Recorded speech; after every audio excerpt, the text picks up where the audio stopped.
అప్పటికి నాకు రామనామం వినా ఇంకొకటి తోచలేదు. ఆ రామనామమే చెప్పుకుంటూ పడుకుండిపోయాను బండిలో అన్నారు. ఆ గుర్రపు బండిలో రామనామం చెప్తున్నటువంటి వ్యక్తిని కలవైలో దింపారు. కలవైలో దింపితే ఆయన లోపలికి వెడుతుంటే ఆయనే చెప్పుకున్నటువంటి మాటలు నాకు విశేషమైన ఉద్వేగం కలిగింది. ఆ పైన 66వ పీఠాధిపతులు వెళ్ళిపోయారు, 67వ పీఠాధిపతి అన్నగారు వెళ్ళిపోయారు.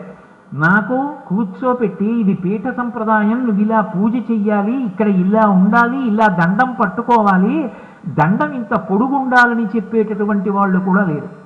కాషాయ వస్త్రం ఏకవస్త్రాన్ని ఇలా కట్టుకోవాలి అని నాకు చెప్పిన వాళ్ళు లేరు. నా పైన నన్ను గురువుగారు కూర్చోపెట్టుకుని పీఠ సంప్రదాయం చెప్పడానికి పైన గురువు లేరు. వయస్సా 13 ఏళ్ళు. పీఠం యొక్క వ్యవహారాలు చక్కపెట్టడానికి, అన్ని కోట్ల ఆస్తులు నిర్వహించడానికి నాకు అధికారం లేదు. నేనా మైనర్ని, నాకా శాస్త్రం తెలియదు, వేదం చదువుకోలేదు. అంతమంది పండితులు వాళ్ళందరూ నన్ను చూసి వీడా కామకోటి పీఠాధిపతి అని, అంతకుముందు పీఠాధిపతులు ఆచమనం చేసినటువంటి హరివేణం పక్కన పెడితే ఈ పిల్లవాడికి ఇంత పెద్ద హరివేణం ఎందుకని ఆయన కళ్ళ ఎదురుగుండానే అక్కడ ఉన్న పండితులు తీసేసి సంచిలో వేసి పట్టుకుపోయేవారు. ఎవ్వరూ లెక్క పెట్టేవారు కాదు. అటువంటి స్థితిలో నన్ను తీసుకెళ్లారు. నా ప్రమేయం లేదు. నేను పుట్టుకతో భక్తితో బాగా జీవితాన్ని అనుష్ఠానం చేసి వైరాగ్యాన్ని పొందినవాడను కాను. సన్యాసం ఈశ్వరుడు నా మీద రుద్దాడు అన్నారు. ఎంత అట్టి కారణ జన్ముడో చూడండి. 13 ఏళ్ల పిల్లవాడు, 13 ఏళ్ల పిల్లవాడికి శిరోముండనం చేసేశారు, యజ్ఞోపవీతం తీసేశారు, నీళ్లలో నిలబెట్టారు, స్నానం చేయించేశారు, చెప్పవలసిన ప్రతిజ్ఞ చెప్పించేశారు. పైన గురువులు లేరు, కాషాయ వస్త్రం చుట్టబెట్టేశారు, చేతికి సత్యదండం ఇట్టేశారు. పుట్టుకతో ఆజన్మ బ్రహ్మచారిగా ఉండి పీఠాధిపతి అయితే తప్ప కామకోటిలో చంద్రమౌళీశ్వరారాధన చేయడానికి వీలు లేదు. ఎన్ని కాలాలు బాకీ ఉంటుందో అన్ని కాలాల అభిషేకం పూర్తి చేయాలి. యువతల స్వాముల వారికి సంబంధించినటువంటి ఆ శరీరం విడిచిపెట్టినప్పుడు చెయ్యవలసినటువంటి కార్యములకు సంబంధించిన ఒత్తిడి, అవతల చంద్రమౌళీశ్వరారాధన చెయ్యాలి. వస్తున్న ప్రభుత్వాధికారులు, వెడుతున్న ప్రభుత్వాధికారులు, పీఠాలు, ఆస్తులు, అబ్బో అనుష్ఠానం 3 పూట్ల సద్దన్నం తినేటటువంటి నాకు ఇటువంటి స్థితి సంప్రాప్తమైందని చెప్పుకున్నారు స్వామి. ఆయన ఏమో కానీ మరి ఎప్పుడు రామచంద్రమూర్తిని స్మరిస్తూ ఉండేవారు. మహాస్వామి పరమ సంతోషంతో ఒక మాట చెప్తుండేవారు, నేను త్రేతాయుగంలో సన్యాసిని కానందుకు సంతోషిస్తున్నాను, కలియుగంలో సన్యాసినైనందుకు నాకు ఆనందంగా ఉందనేవారు. ఎందుకని అంటే త్రేతాయుగంలో నేను సన్యాసం తీసుకుని ఉంటే పరమధర్మమూర్తి అయిన రామచంద్రమూర్తి గృహస్థు కనుక సన్యాసికి నమస్కారం తాను చేస్తాడు తప్ప నమస్కారం పుచ్చుకోడు. అప్పుడు నాకు ఈ సన్యాసం ఉంటే నేను రాముడికి నమస్కరించే అవకాశం ఉండేది కాదు, రాముడే నాకు నమస్కరించేవాడు. కలియుగం గనక రాముడికి నమస్కరించే అదృష్టం పొందానన్నారు. 13 సంవత్సరముల వయస్సులో సన్యాసం తీసుకున్నటువంటి మహాస్వామి 87 చాతుర్మాస్యములు చేశారు.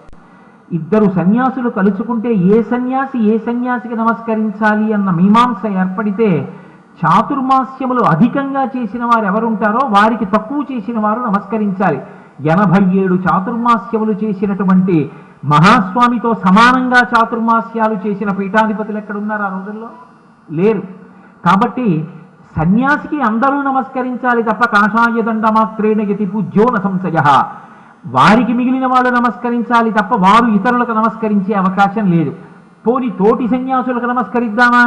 ఆయనతో సమానంగా చాతుర్మాస్యాలు చేసిన వాళ్ళు లేరు. కాబట్టి ఈ భూమండలం మీద పరమేశ్వరుడికి తప్ప వేరొకరికి నమస్కారం చెయ్యడానికి అవకాశం లేనంతగా ధర్మశాస్త్ర రీత్యా ఎదిగిపోయిన మహాపురుషుడిగా తయారైన ఏకైక వ్యక్తి చంద్రశేఖరేంద్ర సరస్వతి మహాస్వామి. వారు రామనామం చెప్తూ ఆ కామకోటి పీఠాధిపత్యాన్ని స్వీకరించారు. గురువుల దగ్గర తరువాత శాస్త్రాలన్నిటినీ అధ్యయనం చేశారు.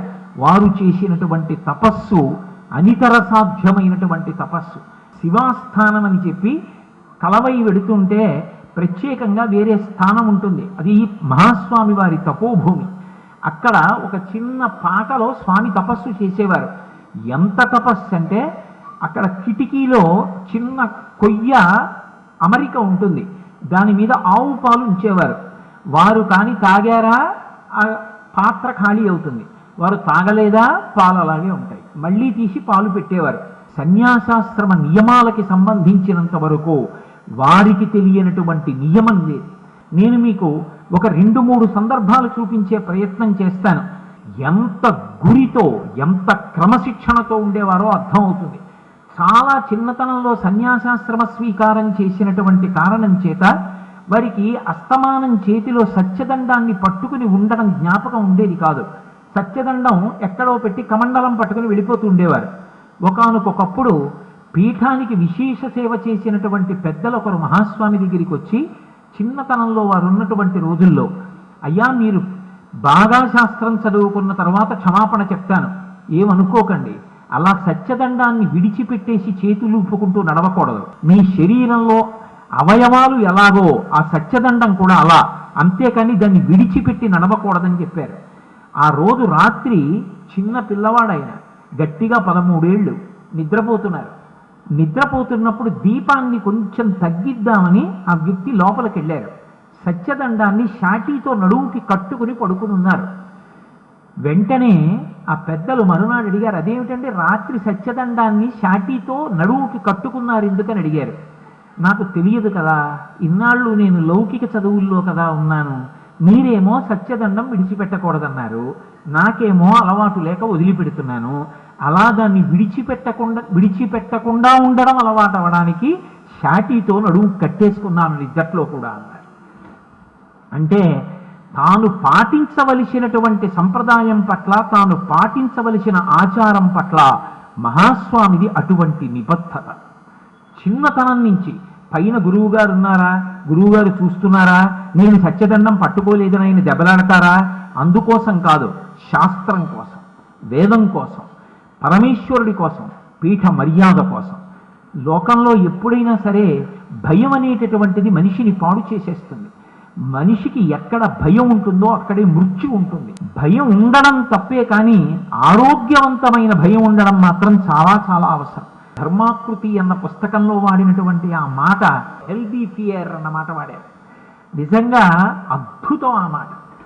ఆరోగ్యవంతమైన భయం. అది ఏ భయము అంటే, నేను ఇలా ప్రవర్తిస్తే నేను ఉన్నటువంటి చోటికి కళంకం వస్తుంది, నేను ఒక ఉపన్యాసం చెప్పేటప్పుడు ఎలా ఉండాలో అలా ఉండకపోతే అది పొరపాటు, అలా నేను ఉండకూడదు అన్న నా భయం నన్ను సంప్రదాయమునందు నిలబెడుతుంది.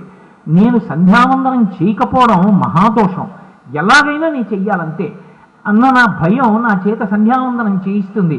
అటువంటి మహాపురుషుడికి కొడుకుని నేను నా ఇష్టం వచ్చినట్టు ప్రవర్తిస్తే నా తండ్రి కీర్తికి కళంకం వస్తుందన్న భయం ఒక యోగ్యుడైన తండ్రికి యోగ్యుడైన కొడుకుగా నిలబెడుతుంది. ధర్మమునందు నిలబడడానికి ధర్మమునందు ప్రీతి ఎంత అవసరమో ఆరోగ్యవంతమైనటువంటి భయం ఉండడం కూడా అంతే అవసరం. మహాస్వామి వారిది అటువంటి భయం. ఒకానొకప్పుడు వారు పీఠాధిపత్యం స్వీకరించినటువంటి రోజులలో ఒకరోజు వంటవాడు తీసుకొచ్చి ఆయన భిక్ష చేస్తున్నప్పుడు తోటకూర పప్పు వేశాడు. ఆయన తోటకూర పప్పు తిని చాలా బాగుంది, ఏమిటని అడిగారు. అయ్యా తోటకూర పప్పు అన్నాడు. 2వ రోజు కూడా తీసుకొచ్చి తోటకూర పప్పు వేశాడు, తిన్నారు. 3వ రోజు కూడా తోటకూర పప్పు వేశాడు, తిన్నారు. రోజు తోటకూర పప్పు వేస్తున్నావు కదా, ఎక్కడిది తోటకూర అని అడిగారు. మీకు తోటకూర ఇష్టము అని పీఠానికి వచ్చేటటువంటి భక్తులకు చెప్పాను, మోపులు తెస్తున్నారు, ఆ తోటకూరతో పప్పు వేస్తున్నాను అన్నాడు. 4వ రోజు వారు భిక్ష స్వీకరించలేదు. ఆ తరువాత భిక్ష స్వీకరించవలసినటువంటి సమయానికి గోశాలకి వెళ్ళి గోమూత్రాన్ని ఆచమనం చేసి గోమయంతో నాలుక శుద్ధి చేసుకుని వెళ్ళిపోయేవారు. పీఠం శ్రీకార్యం హడిలిపోయి, ఏమిటి స్వామి ఆహారం తీసుకోవట్లేదని, ఏ పొరపాటు జరిగింది, మీరు ఎందుచేత తీసుకోవట్లేదు, మా వల్ల దోషం జరిగిందా అని అడిగాడు. దోషం మీది కాదు, తోటకూర పప్పుకి ఈ నాలుక లొంగిపోయి పప్పు రుచిగా ఉందని అడిగాను. అతని తప్పే ఉంది, నేను రుచిగా ఉందన్నాను, తోటకూర పప్పు వండి పెట్టాడు. ఇవాళ పీఠానికి వచ్చే వాళ్ళని అడిగాడు, రేపు నేను ఏదైనా ఊరు పర్యటనకు వెడితే కంచి నుంచి వస్తున్నారు శంకరాచార్యుల వారు, వారికి తోటకూర ఇష్టం, తీసుకురండి అని తోటకూర పట్టుకొచ్చి పప్పు వేస్తారు. ఆఖరికి ఏ రోజులు వస్తాయంటే, ఎక్కడైనా తోటకూర దొరకకపోతే ఈ కంచి స్వాములారు వస్తున్నారు, చస్తున్నాను తోటకూర దొరకట్లేదు దీనికోసం అంటారు. తోటకూర పప్పు రుచికి లొంగిపోయినటువంటి నాలుకతో జ్ఞాన వైరాగ్యములు పొందండని నేను ఉపదేశం చేయను ఆ పీఠాధిపతిగా.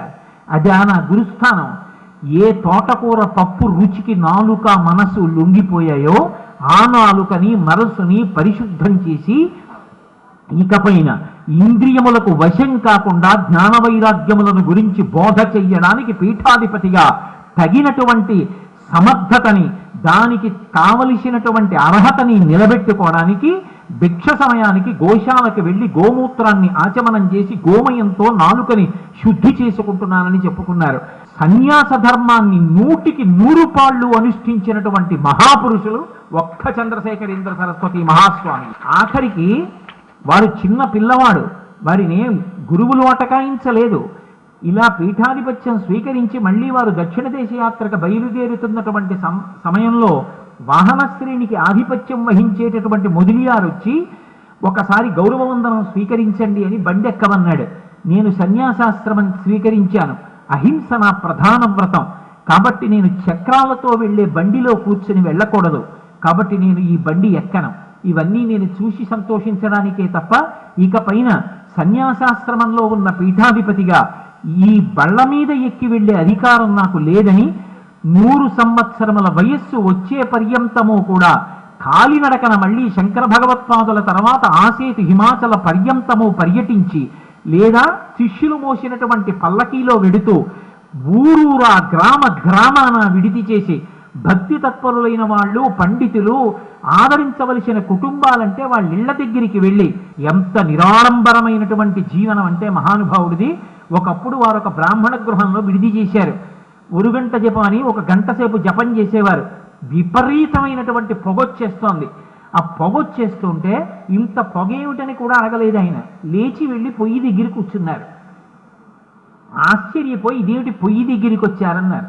ఆయన నవ్వి అన్నారు, పొగ అంతటా ఉంటుంది, పొయ్యి దగ్గర ఉండదు, అందుకని పొయ్యి దగ్గర కూర్చున్నాను తప్ప నాకు ఇది ప్రతిబంధకం, నాకు ఈ ఇబ్బంది కలుగుతోంది, మీరు నన్ను సుఖపెట్టాలి, ఈ మాటలు వారి నోటి వెంట లేవు. ఆయన ఉన్నంత కాలం శరీరంతో 100 సంవత్సరములు కూడా అంత నిరాడంబరమైన జీవితమే. దానివల్ల ఆయన జీవితం ఏం పూలపాన్పు కాలేదు. ఒకానొకప్పుడు చెన్నై నుంచి వైద్యులు వచ్చి ఆయన శరీరాన్ని పరిశీలించి ఆయనకున్న వ్యాధుల చిట్టా చెప్పబోయారు. ఆయనే అన్నారు, మీరు చెప్పక్కర్లేదు, నేనే చెప్తాను. నేను వేళపట్టున భోజనం చెయ్యలేదు. మొట్టమొదట భక్తులందరికీ తీర్థం ఇచ్చి ఎప్పుడో చేస్తుండేవారు భిక్ష. అలా నేను భిక్ష చేసినటువంటి కారణం చేత నా పొత్తి కడుపులో 2 ప్రేగులు అంటుకుపోయాయి. నా దంతాలకి వ్యాధి వచ్చింది. ఇప్పుడు మీరు నా దంతాలు పీకాలంటారు, కానీ మీరు దంతములు పీకేస్తే నేను మంత్రాలు సరిగ్గా పఠించలేను, అందుకని మీరు దంతాలు తీయవలసిన అవసరం లేదు. ఈ వ్యాధులన్నీ ఉన్నాయన్న విషయం నాకు తెలుసన్నారు. ఏనాడు కాషాయం కట్టుకున్నానో ఆనాడే శరీరం మీద భ్రాంతి విడిచిపెట్టానన్నారు ఒక చోట. అటువంటి మహాపురుషులై నిస్సంగులై జీవనం గడిపి ఆఖరికి ఒక్కొక్క రోజు ఉత్తర భారతం పర్యటనలో ఉండగా దేవాలయాల ముందు, కేవలంగా ఒక దేవాలయం ముందు ఆసనం వేసుకుని దాని మీద వారు ఆసనం తనంత తాను ఆసనం వేసుకుని పడుకున్నటువంటి తీరు వారి యొక్క నిస్సంగత్వాన్ని చూపిస్తుంది. నదీ స్నానాలు చేయడం, అసలు నదీ స్నానం చేసి శోణభద్రా నదిలోంచి వారు దోషిళ్లతో పైకెత్తితే ఎన్ని విఘ్నేశ్వర సాలగ్రామాలు పైకి తీశారో. మహానుభావుడు త్రికాల వీధి అయ్యారు. వారికి తెలియనటువంటి విషయం ఏం లేదు. సర్వజ్ఞత్వం దేని చేతొచ్చింది అంటే గ్రంథపఠనము చేత రాలేదు, శాస్త్రాన్ని నేర్చుకోవడం వల్ల రాలేదు. ఆయనకి ఎందుకు వచ్చింది అంటే వారే కామాక్షి పరదేవతా స్వరూపులైపోయారు. తాడేపల్లి రాఘవనారాయణ శాస్త్రి గారు చెప్పినట్టు మహాస్వామి ఒకరు, కామాక్షి ఒకరు కారు. గుడిలో కామాక్షి మూల విరాట్ అయితే చరమూర్తి ఈ భారతదేశమంతా తిరిగినటువంటి కామాక్షి ఉత్సవమూర్తి చంద్రశేఖరేంద్ర సరస్వతి మహాస్వామి వారు. వారికి తెలియని విషయం ఉండేది కాదు. చిన్నతనంలో వారు 20-25 సంవత్సరాల వయస్సులో పీఠాధిపత్యంలో ఉన్న రోజులలో ఎవరో ఒక్కటే ఆడది వచ్చి పీఠాధిపతి గారిని దర్శించి నా కష్టాలు చెప్పుకోవాలని అడిగింది. అక్కడే ఉన్నటువంటి శ్రీకార్యం, అరిగో స్వామివారు పర్ణశాలలో ఒక్కరే ఉన్నారు, పోయి నీ కష్టం చెప్పుకో అన్నారు. ఇది చెవిన పడింది స్వామికి. లేచి పెద్ద కేక వేశారు శ్రీకార్యాన్ని. ఏమైందో అని పరుగున వెళ్ళాడు. తలమించి గుండెల మించి బట్ట తీసి కింద పడేసి ఎలా కనపడుతున్నానన్నారు. ఎలా కనపడుతున్నారు? నిక్షేపంగా ఉన్నారు, శుభ్రంగా ఆరోగ్యంగా ఉన్నారు.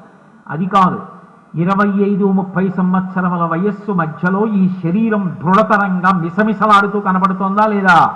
కనపడుతోంది. నేను లోపల ఎంత వైరాగ్యంతో ఉన్నా, రేపు పొద్దున్న పీఠానికి వచ్చే వాళ్ళు ఒక మాట అంటారు, 25-30 సంవత్సరాల నవయవ్వనంలో ఉన్నటువంటి పీఠాధిపతి లోపల ఆ శాలలో ఒక్కరూ కూర్చుని ఒక్క ఆడదాన్ని లోపలికి పిలిపించుకుని మాట్లాడుతున్నారంటారు.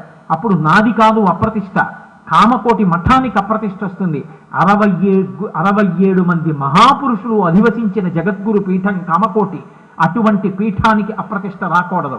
ఇకపైన ముసలి ఒగ్గో మగవాడో పక్కన లేకుండా ఒక్క ఆడది నేనున్నటువంటి గదిలోకి వచ్చి మాట్లాడడానికి వీలు లేదు.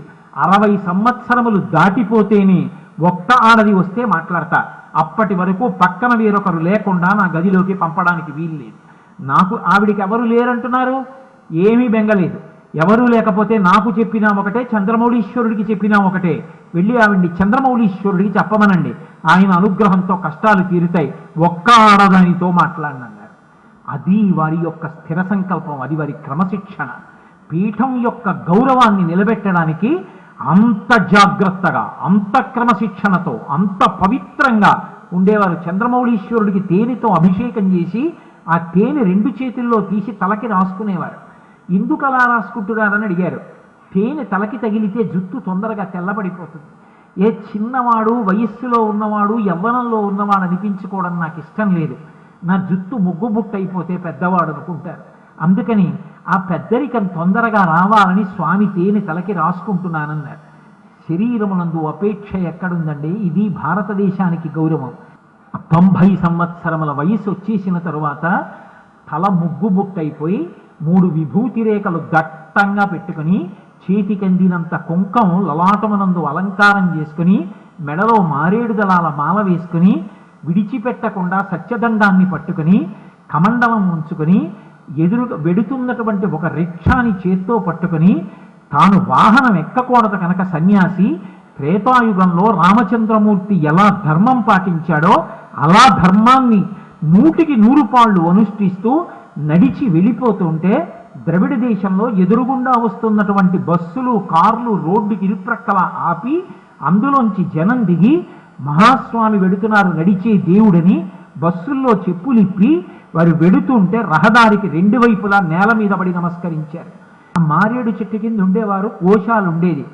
ఎక్కడైనా గోవు ప్రసవిస్తోంది, గోవు ఈంతోంది, దూడ పుడుతోందంటే మొట్టమొదట ముఖం కనబడుతుంది. అప్పుడు వెంటనే దర్శనం చేసి ప్రదక్షిణం చేస్తే బ్రహ్మాండ ప్రదక్షిణం చేసినట్టు. బియ్యం బెల్లం పట్టుకొని అంతటి తేజోమూర్తి ఆయన వంక చూస్తే చాలని కోట్ల మంది ఎదురు చూస్తుంటే, అనుష్ఠాన క్రమం తప్పకుండా, శాస్త్రాన్ని మినహాయించకుండా అప్పుడు కూడా లేచి వెళ్ళి ఆవుకి దూడకి ప్రదక్షిణం చేసి వచ్చి కూర్చునేవాట. ఆయనకున్నటువంటి గోవుల పట్ల శ్రద్ధ అనన్య సామాన్యం.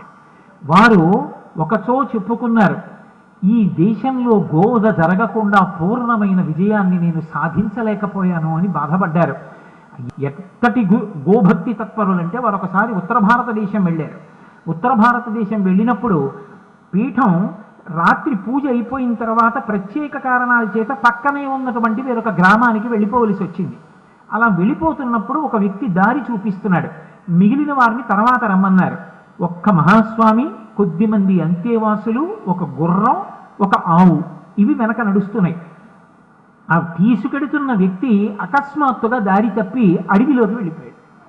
వెనకాతల వీళ్ళు కూడా అడవిలోకి వెళ్ళిపోయారు. చీకటి పడిపోయింది.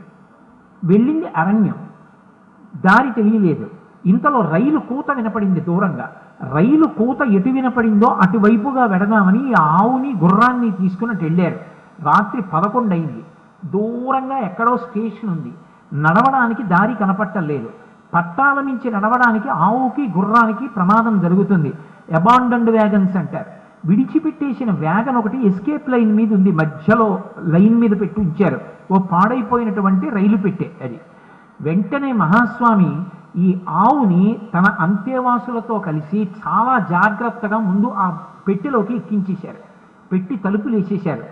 మేనా కట్టుకుని తాను ఆ మేనాలో కూర్చున్నారు. తలుపులు తీసి ఎదురుగుండా, తన ఎదురుగుండా గుర్రాన్ని కట్టారు. యథార్థంగా జరిగిన సంఘటన నేను చెప్తున్నది. ఎదురుగుండా గుర్రాన్ని కట్టారు. క్రూర మృగాల అరుపులు వినపడుతున్నాయి. వారు తన అంతేవాసులు ఉన్నటువంటి ముగ్గురితో చెప్పిన మాట ఏమిటంటే, మీరు దూరంగా వెళ్ళిపోండి.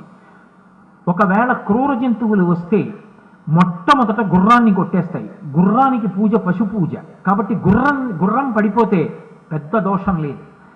గుర్రాన్ని కూడా తినేసిన తర్వాత గోవు యొక్క వెంట్రుకలలోంచి వచ్చే వాసన పసిగట్టి పులులు వస్తాయి. పులి వచ్చి ఆవుని చంపాలి అంటే నా కళ్ళ ముందు ఆవు చనిపోవడానికి వీల్లేదు. అది ఆవుని చంపడానికి ముందు నన్ను చంపేయాలి. ఎందుకంటే రైలు పెట్టెకి అడ్డంగా మేనాలో నేను కూర్చొని ఉంటాను. నన్ను చంపేసిన తరువాత ఆవుని చంపాలి. ఆవు నా కళ్ళ ముందు చనిపోవడం నేను చూడకూడదు.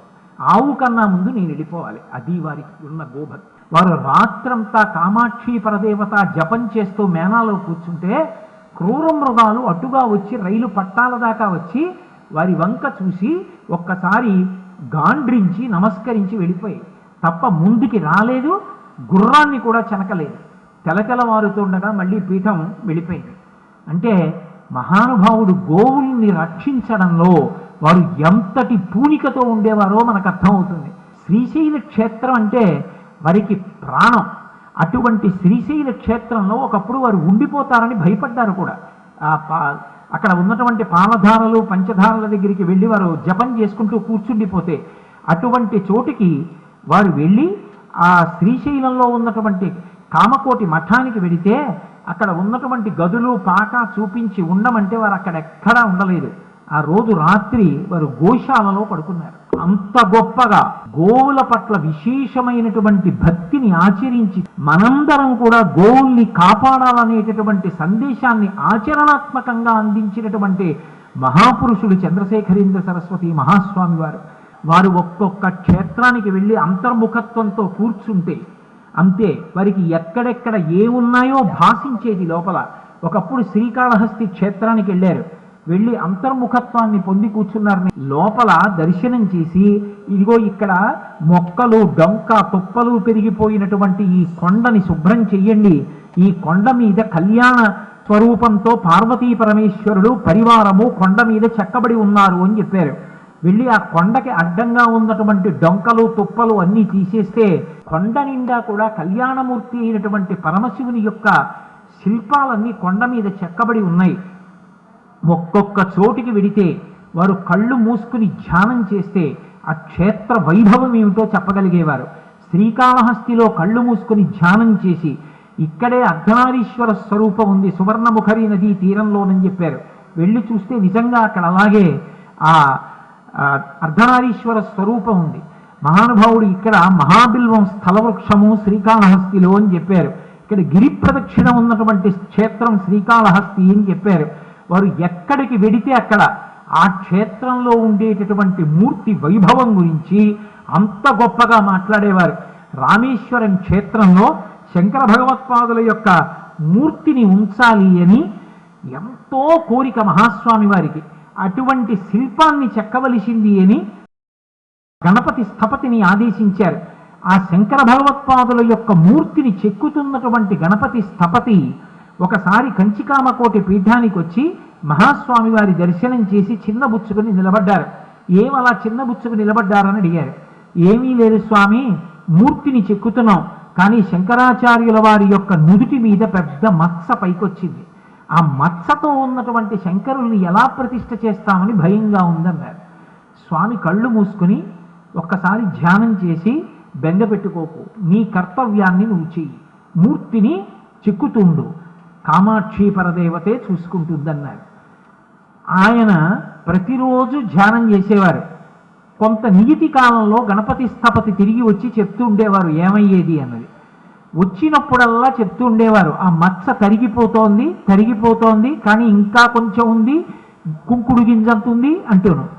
ఆఖరికి మహాస్వామి వారి సంకల్ప బలం, వారు చేసినటువంటి ధ్యానం, వారు చేసినటువంటి ప్రార్థన కామాక్షి పరదేవత అనుగ్రహించింది. శంకర భగవత్పాదుల యొక్క శిల్పం మీద వచ్చినటువంటి మత్స చిరిగిపోయి శంకర భగవత్పాదుల మూర్తి పరమతేజోవంతంగా సిద్ధమై రామేశ్వర క్షేత్రంలో ప్రతిష్ఠింపబడింది. వారు కారణజన్ములు.